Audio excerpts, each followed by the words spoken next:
In this video, we're going to be taking a look at paying a dynamically discounted invoice using the Click2Pay portal and bringing that payment back into Sage. So to get started, let's go to Accounts Receivable, Invoice Data Entry. We'll create a batch, create a new invoice, and let's select a customer. We're also going to want to select a terms code. I'm going to use this very generous 50% off terms code for this. Let's go ahead and add a new line for $725. And we'll go to the Totals tab. So here on the Totals tab, we have the Click2Pay checkbox checked, which allows us to send the document to Click2Pay. Next, we'll click Send to Click2Pay. Now that the document has been synced to the portal, let's go ahead and click Accept here. Also, seeing as how I'm done with that invoice and we're going to pay it through the portal, let's update the sales journal before we go out and pay it.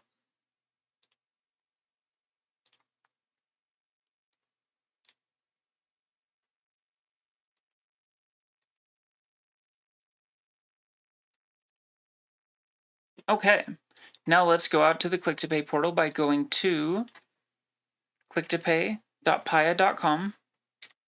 And it looks like I'm already logged in, so let's log back in. So this is what the screen looks like that your customer will see when they try to log into the portal. We'll go ahead and put in our account information and log in.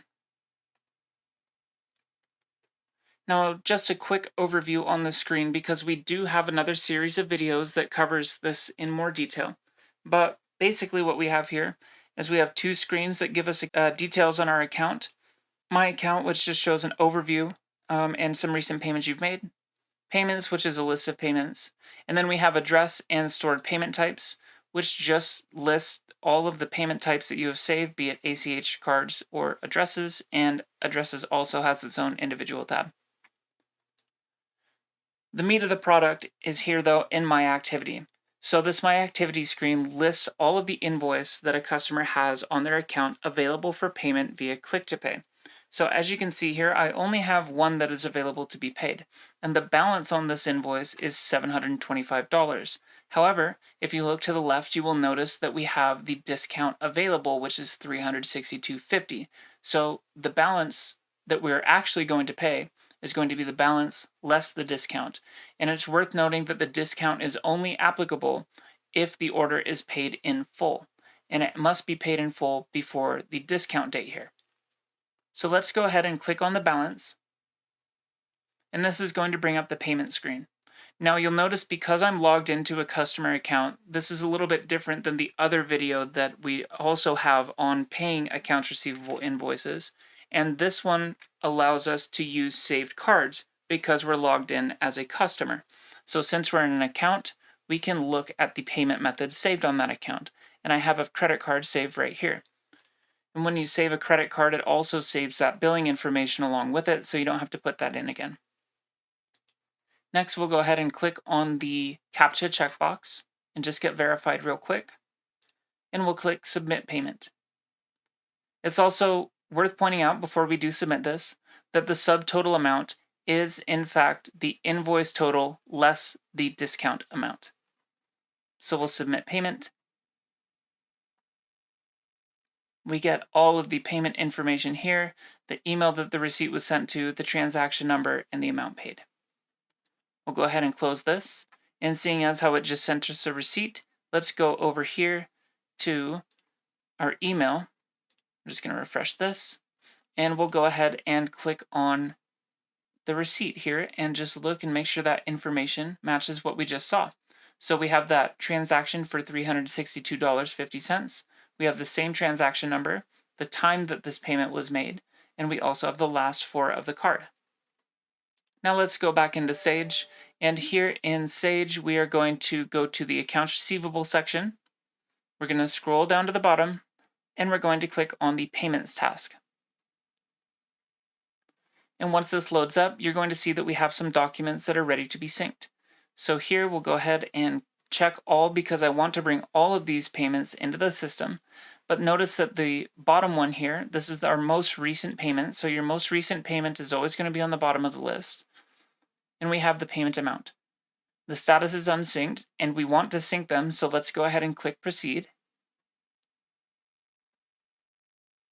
We'll close out of this screen, and now cash receipts have been made for those documents. So let's go ahead and just double check. Inside of cash receipts, we'll open up this batch and we can see that we have a Click2Pay batch with 2 entries, which matches what we just saw in the payment screen.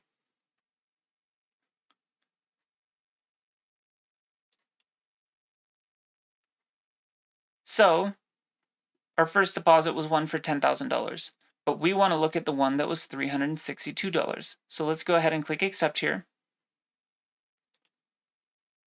We'll select our deposit. Let's go to the lines and we can see that this is the correct invoice number here, the correct amount posted, and the comment also reflects the document that was paid in Click2Pay. So this number here should always match what you have here for the invoice number. So let's click accept on that, and let's go ahead and update that document.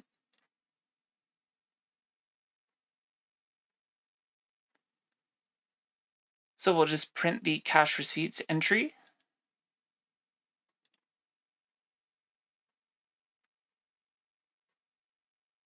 And update the journal.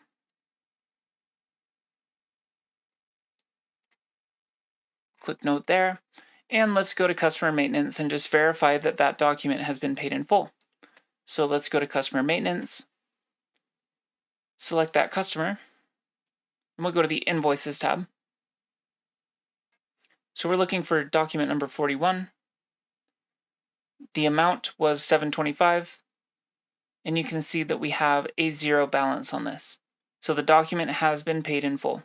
And we can see down here that we have a special entry here for the discount applied, and we also have the entry for our payment itself.